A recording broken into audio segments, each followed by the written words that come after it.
happened between then and now?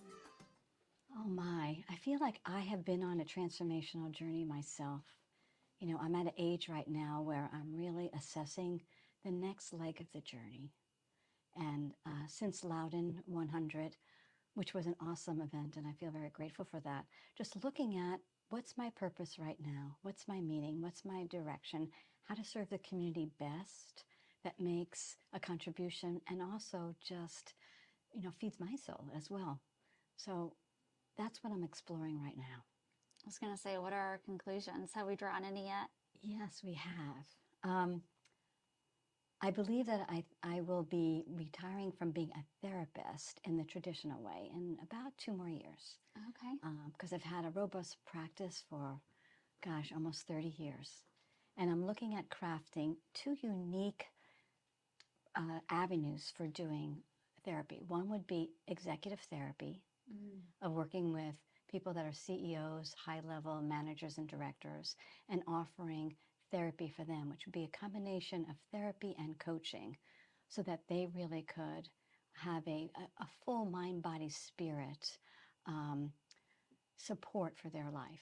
Business leaders go through something very different. And I think that in executive therapy, if you are a business owner like myself for all these years, I have something to contribute insofar as my understanding of their process and what they go through and what they experience, because family life isn't easy when you're a business owner. Yeah. So that's one thing. And the other really creative, like out of the box idea, and I shared this with some of the women I was at a table with a couple of weeks ago, is doing on the spot wedding therapy for brides and grooms. Wait, say that again. Go back, rewind for me. On the spot, Okay. wedding therapy for brides, the bridal party, grooms, and maybe even the in-laws and mothers. Because I think there's a need for a therapist to be present at times when a bride is getting ready to get married, and they may have the jitters, they may have some anxiety about whatever. It could be anxiety just about getting married, but anxiety about performing, quote unquote, because they're the stars. So I think about offering bridal therapy. I think that is such a unique and fun and needed. How did you come? First of all, what's the story behind it? I knew you were going to ask that. The story about it was just witnessing the process in my own therapy business, working with clients, about the jitters that people get about making these really big, major decisions in their life and how to navigate that. So I may give skill sets and tools for when you show up. This is how perhaps to approach, the wedding. And then I thought, there's crises that happen. Like I have a few clients that were kind of really nervous, like, the husband's coming with the new wife and the mother's there. So how does the mother integrate into this platform when the new wife is there? And how do the kids integrate that? So just looking at a broader perspective, all the family dynamics that go on, and then the jitters that are natural, sometimes a little bit above the top, of how to be present and how to ease the calm, ease the anxiety to create the calm. Yeah. Wow. I think that is such a fun and unique offering that, number one, I've never heard of before, but it sounds like you'd be working with them though before the day of as well. I was going to say, because they would need that relationship and connection and that trust built before. And then you mentioned the tools and resources. Yeah. And that's very much needed. Because even just the planning process of a wedding. Yeah, I would agree. It would be like part of the, the event planner. Now you meet with your therapist and, tell her a little bit about the dynamics of what's going on and how you're feeling. Yeah. And then I touch in with them occasionally and then show up at the wedding. And yes, you're right. It would be fun. It would be uplifting. And it also would be very joyful. I feel like I'm really giving something back to them so that they could have the most awesome experience of their wedding day. You can very easily find these clients just by offering your expertise to the photographers, videographers, event planners, wedding venues that all have the same, like, they have to deal with the stress, the anxiety, and they're going to be like, okay, listen, you need this woman to be planning right there alongside you through the entire process. Right. That's a great idea. Yeah. To really navigate and build those relationships and let them know what I'm doing. So that's one whole project. Yeah. And then the other one is I want to start speaking more. Okay. I've always been a professional speaker, and I did a lot of that in the 1990s internationally, nationally. And now I want to raise the platform and speak more in the community, but at the business level, going into Forbes 500 companies, or conferences, women's conferences nationally. So I'm looking at that. And I have just been accepted and started class on Tuesday, the Capital Women's Speaking Club. Nice. Yes, I love it's this. a club that's been around for like 60 years, 70 years. Where do they operate out of? DC? And Chevy Chase, Columbia Country Club. Nice. Yeah, and it has been going for a long time. It's worked with a lot of dignitaries, ambassadors' wives. In the old days, they did have a couple of meetings at the White House in the basement. So it attracts women that are interested in getting their voice, and claiming their voice, and speaking their voice, also writing their voice. Has to have a greater impact on the women's movement, or on just women's voices and opinions about different things that are going on in the world. So it's you have to be, what do you call it? You have to be nominated, or you have to be so somebody sponsored. Somebody likes you within the Capitol. Yeah, somebody has to sponsor you. Yeah, and says, yeah, I support Suzanne being a member. So there's 23 of us. Wow. It's an 8-week class. It's a full day class. And you know what, Aaliyah, when I went in on Tuesday, it's an international class too. So there's 23 of us in the class. And I would say a third of them are women that have been born and come here from China, Peru, the Netherlands, the UK. So very international. A very high level of intelligence within the community of the club. There's 600 women in the club. So Jean, who's the professor and teacher, she used to be a professor at George Washington University, teaching communications and language and speech. And she presented that day, and I thought, I've been speaking for 25, 30 years, and I learned a lot. Yeah. And the way that I'm going to start speaking and delivering is going to be different from one class. Yeah, you're like, I need more of this. So I'm excited. So that, and congratulations, that's exciting. Yeah, so that's what's up. Exploring these different venues for how I could shift and change my business, and it feels exciting. That is very exciting, especially because I know the first thing you touched on was the women, or the leadership, CEO. Did you say it's exclusively women, or just in general? No, in general. Okay. Because men need it just as much as women, they but they don't always say they do, right? And what helped lead you or guide you there in terms of specifically working with those entrepreneurs? I know you talked about the need for it, but was there something that happened over your Because past? I'm around a lot of leaders. Okay. And years ago, in the 1990s, there was a therapist, whose name I can't remember, but she was a woman who specialized in something called codependency, looking at how women relate in relationships, and often we put ourselves second. And so there are a lot of business women in particular who can run their business beautifully, but at home in their own professional, personal life, they tend to be codependent, or put themselves last, or don't put themselves, insofar as the happiness quotient, on the same platform or plate as their family members. So she built a group of executive women that were all over the country. High-level women that are in my field of psychotherapy. And they would meet and have therapy groups once a month in person. They would fly to her destination. It was either Boston or Chicago. Fly to her destination once a month and meet for a full day and just be in a circle of women talking about their issues. It really was therapy, but the way that you present it is, we need to gather in our tribe. And a lot of executive CEO leaders don't want to be talking to people that are next door. Yeah, you got it. So that idea always stayed with me. I love that idea. Are you? Is that kind of a direction you want to take this in? Yes. Where people are coming in from all around the country, or maybe even world, and really like world. That makes me nervous when you say world. Like, am I good enough? Right? Go back into that thing. In the world, can I do it within the world? In the nation, I feel really confident when you said world. Why not the world? Do you think that your expertise doesn't apply to the person in another country? It does. It just gave me a little bit of a flutter. But I have presented internationally, so twice actually. I feel really proud of that. In the UK, I presented at conferences. So thank you for that. I appreciate that. So that would be an idea, but also with men as well. Yeah. But the other part of that is working with. I've worked with high-level people in my own little private practice and in Lansdowne. High-level CEOs, owners of companies, people that are worth zillions of dollars. I can say that.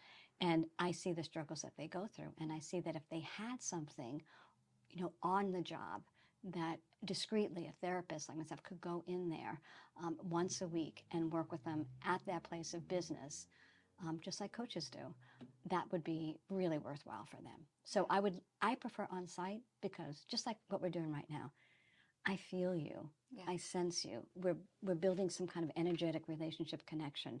I threw some butterflies over at you. Yeah. And good. I feel the flutter, butterfly effect here.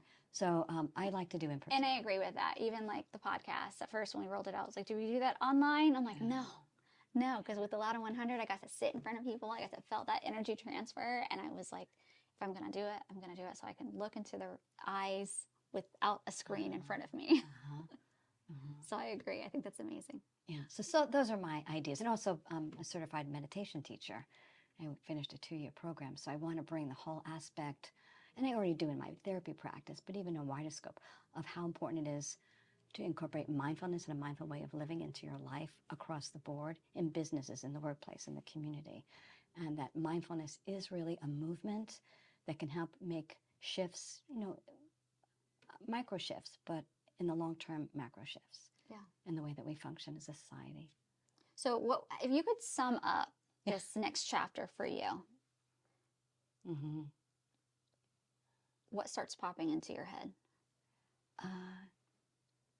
The first thing that pops up is letting go of the old, embracing the new, as if I'm on another transformational journey of the new, and going through this program, the Speakers Club, getting rich ideas as I'm doing the program, because we're writing speeches and performing them, and then beginning to do a business plan around, therapist as business leader, or, wedding coach or wedding therapist, and then starting to network with speaker platforms to see where I could begin to get in with speaking at a larger level. That's where I'm looking at. And in order to do that, I spend a lot of time with myself to get myself, again, prepared for that, to get myself centered and aligned. Winter's the time of hibernation. And humans, although we don't respect it, flow in the same rhythm as animals in nature. So during this winter time, I'm hibernating more and incubating these ideas and getting them set inside of me so that the rebirth in the spring can really happen. I love that. I always say at the end of the year, I just like bunker down, and I always say, maybe it's because I'm depressed. Maybe it's because of the, and it's like, you're right. No, it's because my body and my you go mind according is to, trying to well, hibernate. We're programmed that way. We have circadian rhythms, and my circadian rhythm is the same as the tree or the raccoon or the bear, and that we naturally are programmed that way, but we've forgotten our true nature. So when we can tap into it, then we can understand that, it's not that you're feeling depressed when you want to bunker in. You want to be introspective. You want to be, and get so many good ideas too. After the end of the year, I'm like, I come out and I'm like, yeah, I can't wait to hear some of your new ideas, because I know some new things are happening for you as well. Yeah, I'm just always like, and I'm the person, I don't like to speak about it until it's in motion. Even like this podcast. Like, I recorded so many episodes first, and then I was like, okay, now I can put it out. And that's because I've learned this about myself. I have so many ideas, and I feel like sometimes when I just talk about the idea, I feel like I accomplished something. And then I don't take the necessary steps to follow through with the most important work, which is usually the hardest work, which is just like creating the inertia and getting started in it. And so my new policy is, until those first few steps are put into motion, then I've proven to myself that I've taken this idea serious enough to release it into the environment to flourish. I really appreciate that, and that's a good lesson for me. I, like you, have all these ideas, and I can just pull them out, and then I say, well, which ones are the ones that really resonate with me? Yeah. And then sometimes I do speak them too fast, so I love what you're saying in that way. And sometimes that's good because you get feedback. Yeah. But sometimes I don't like the feedback. And then I'm like, oh, you just squashed my idea that I was so excited about, which isn't always a bad thing, because sometimes that idea did need to kind of be set aside. So there's merit to both approaches. Yeah, but I like hearing that. It's a good lesson for me. And you're somebody that I learned from as well with some of the ideas that you have. And even the way that you just put out your emails or your website, I'm always learning something from you because I love that you have an art and a craft, but you also have great business knowledge. You're really savvy about that. Oh, thank you. I'm not very good at that. I'm actually very passionate about business. I believe that business and marketing and like that aspect, that's what allows the passionate people to put that passion and make something of it versus it kind of staying here.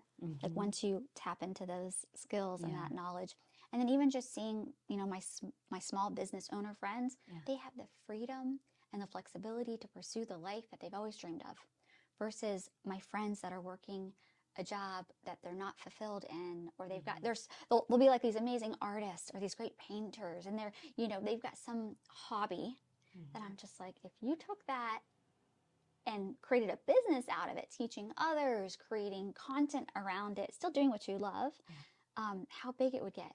But they'll say something like, you know, I just don't want to get into the business marketing. I don't want to squash my hobby and make it something that I have to do.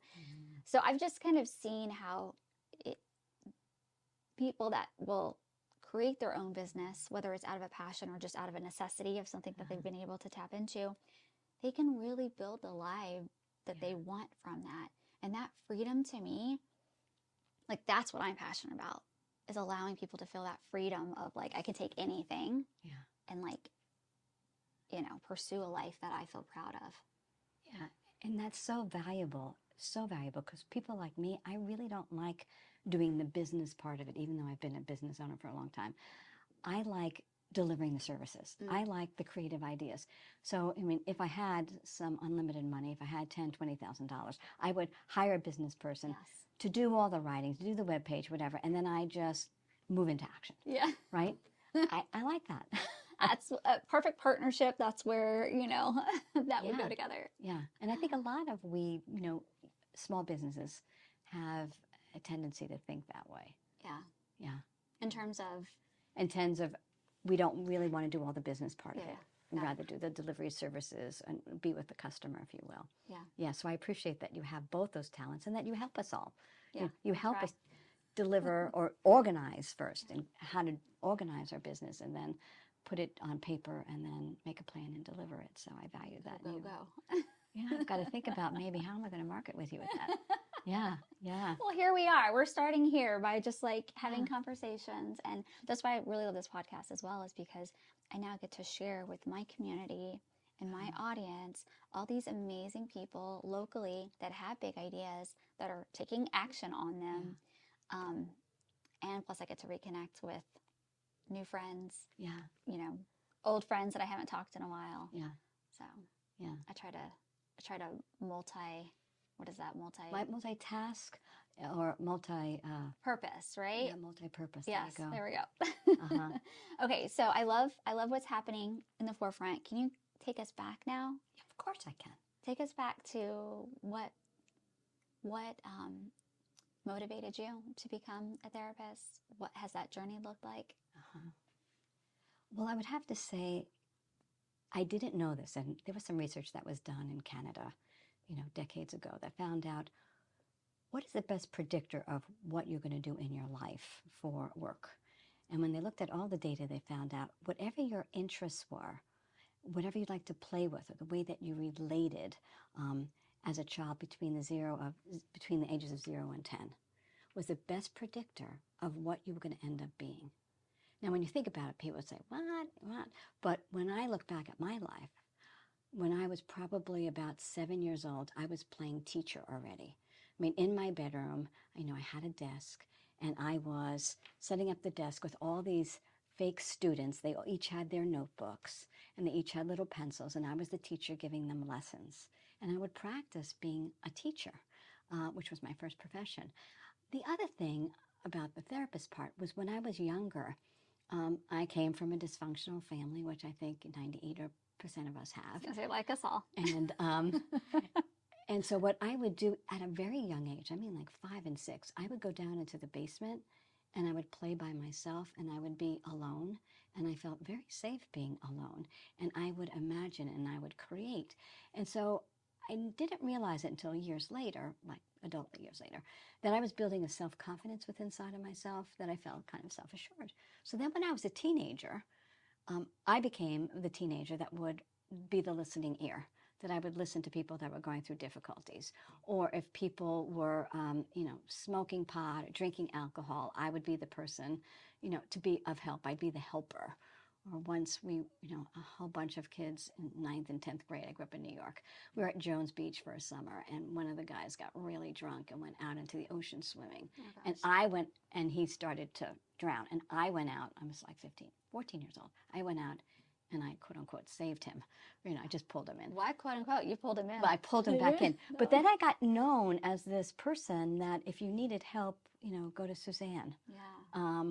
And actually, my nickname was Fish from that point on. They called me Fish. Really, that stuck. Well, I'm sure because you were this little petite girl that like jumped into an ocean and pulled somebody. I'm Right. gonna guess was bigger than you. Oh yeah, like, he was. He was. And so I got known. My name was then Fish. And so then when I dated in high school a guy that actually was an alcoholic at age 15, which was very sad. He had some problems, and then I found myself helping him and kind of nourishing him so that he could get into more of a stable place and a stable job. So I naturally was cultivating the skill set. So when I first went to college, I was majoring in to be a math teacher. And then I did that my first year, and then I changed my career or my major, and I went into special ed as my major, working with kids, special ed. That time we called it kids that were emotionally disturbed, but with mental health issues. So I did that for 6 years, and then I realized how much I loved the counseling part of it. And so through time, I developed and cultivated a real meaningful passion for listening and for helping. And that was what really began my career of becoming a therapist. I love that story. Yeah. It literally started when you were a little kid in the basement. Yeah, because we're cultivating all these qualities, all these traits about ourselves, not just playing with our Barbie dolls or playing teacher setup, but in that we're cultivating certain traits and characteristics. And what becomes important, I say this to parents, is how are you nurturing that in your own children?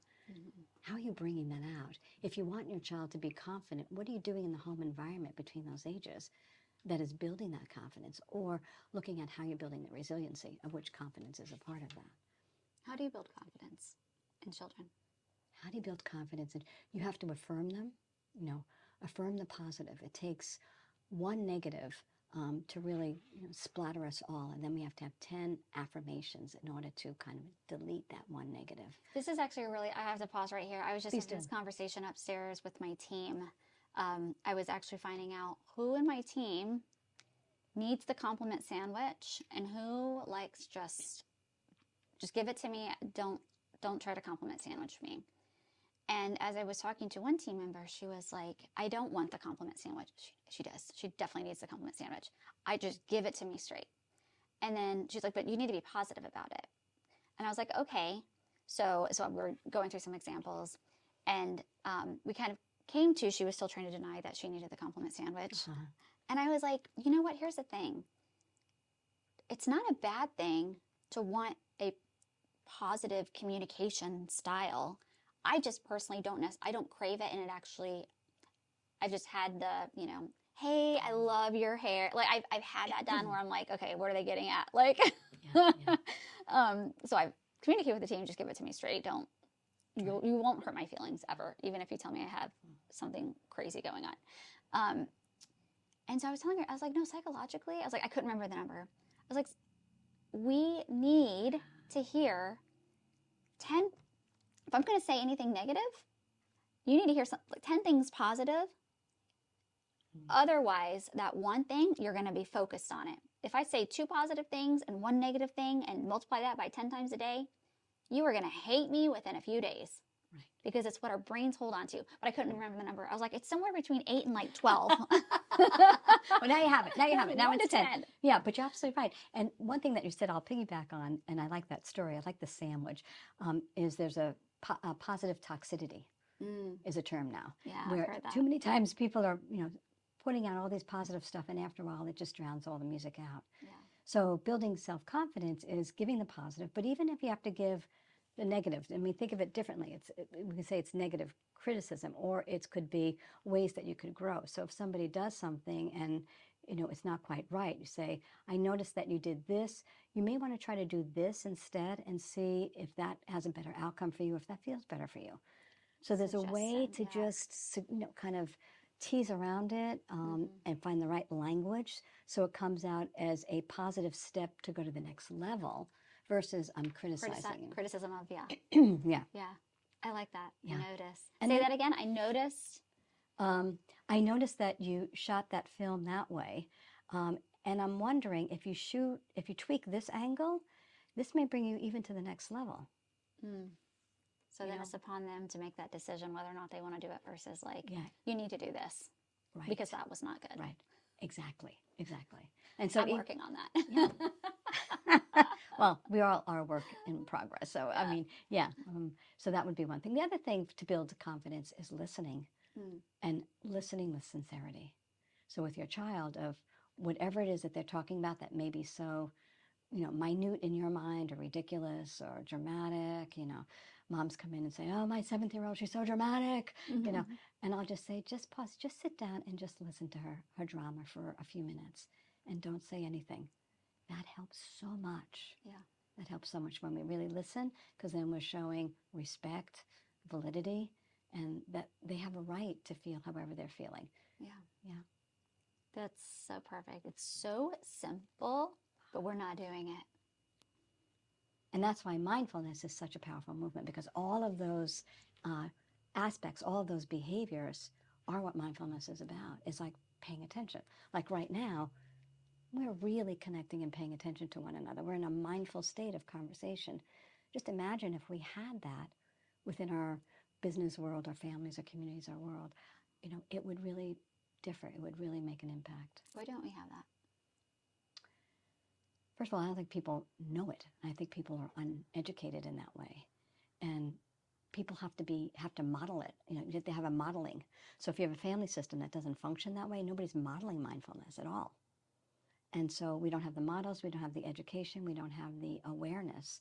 And then if we do, we don't understand the benefits of it. We can't quite grasp it. And that becomes the teacher or the mentor trying to say, this is the value of this.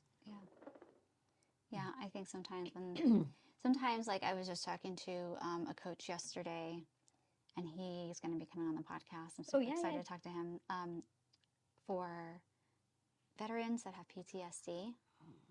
And I was looking at his website because I told you I love the marketing business side of it. I need help in that direction.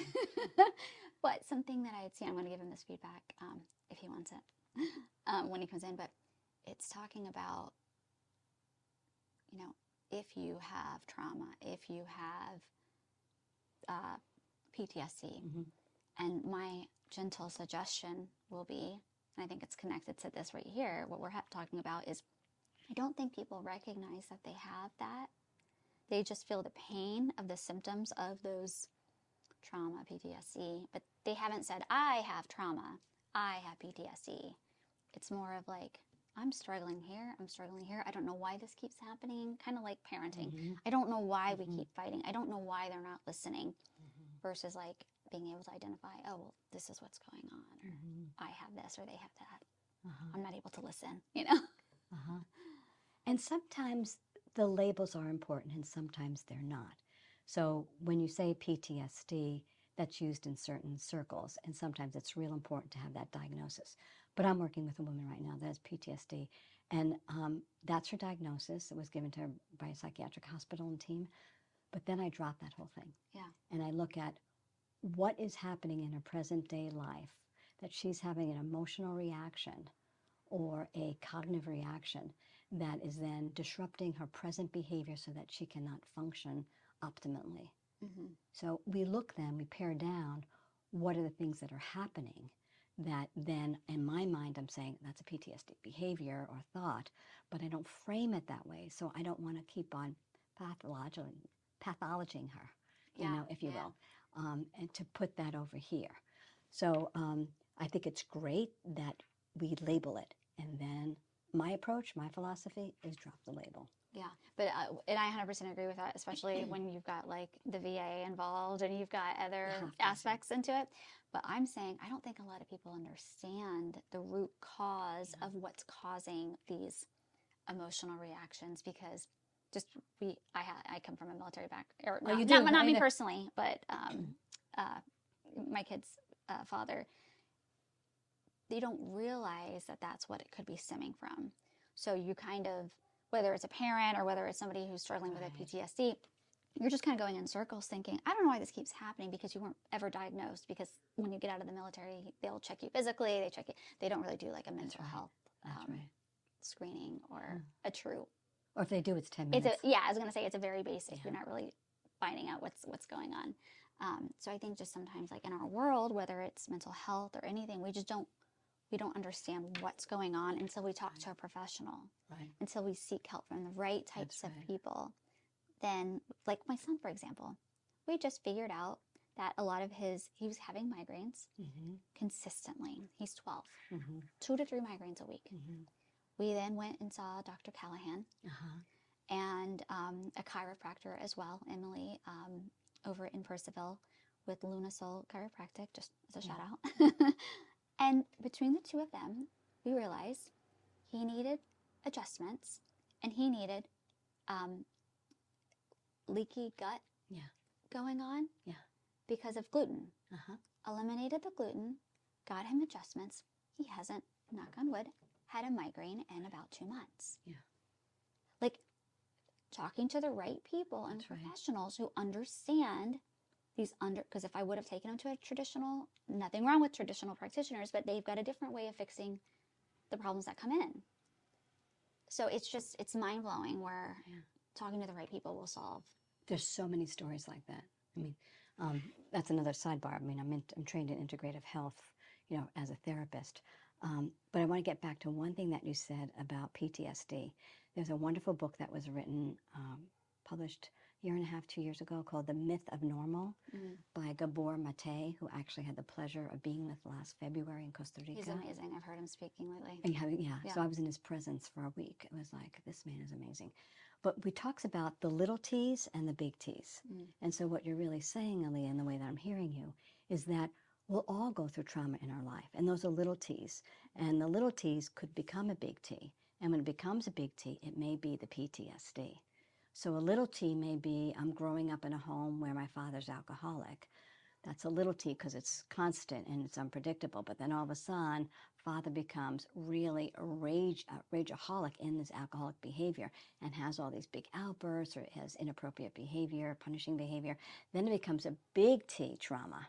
So what happens then as the child goes into an adult, they may have flashbacks about what happened with dad as he was raging. And that's the cognitive part of it.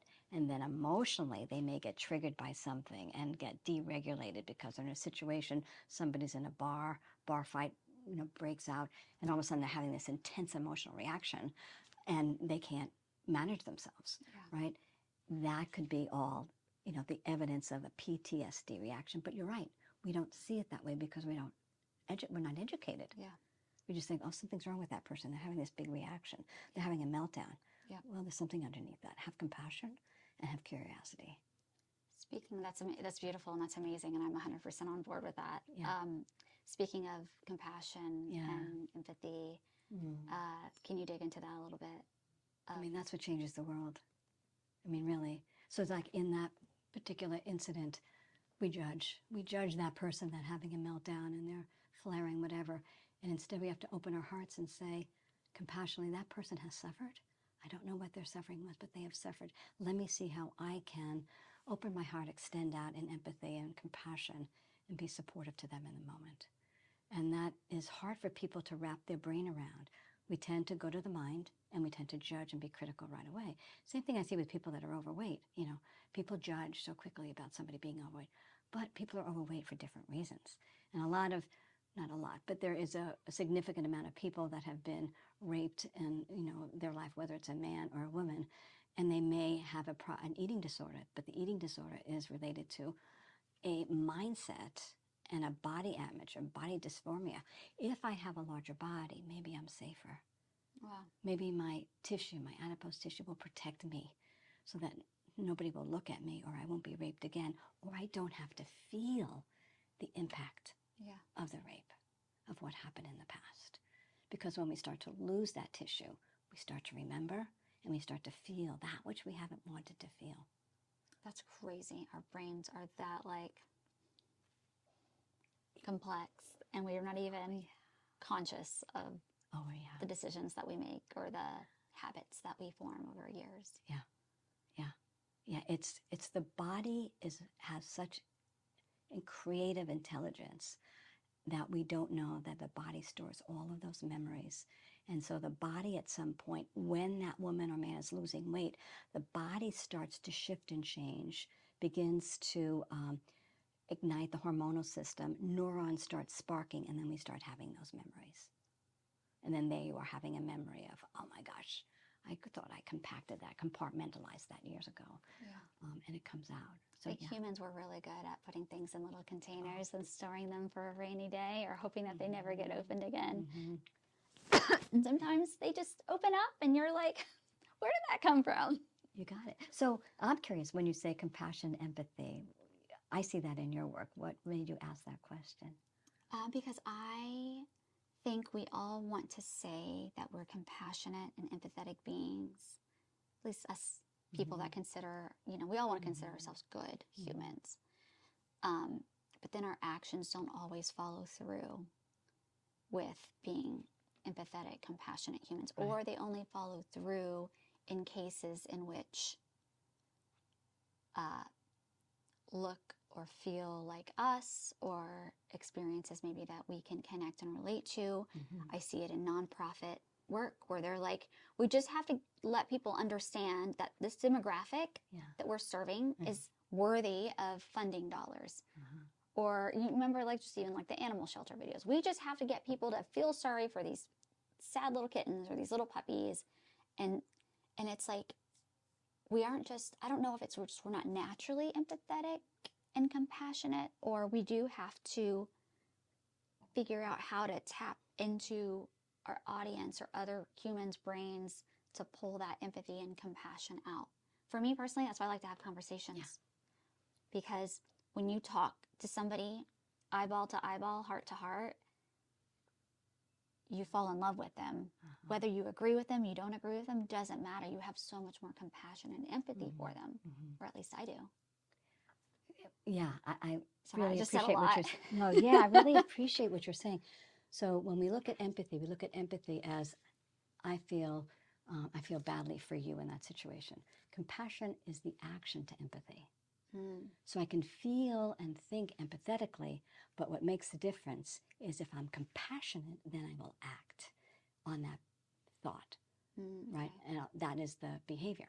But when we're born and when we are these open little heart center Buddha bellies, Buddha babies, and we're just these open little bodhisattvas kind of thing. But what happens is that we become conditioned.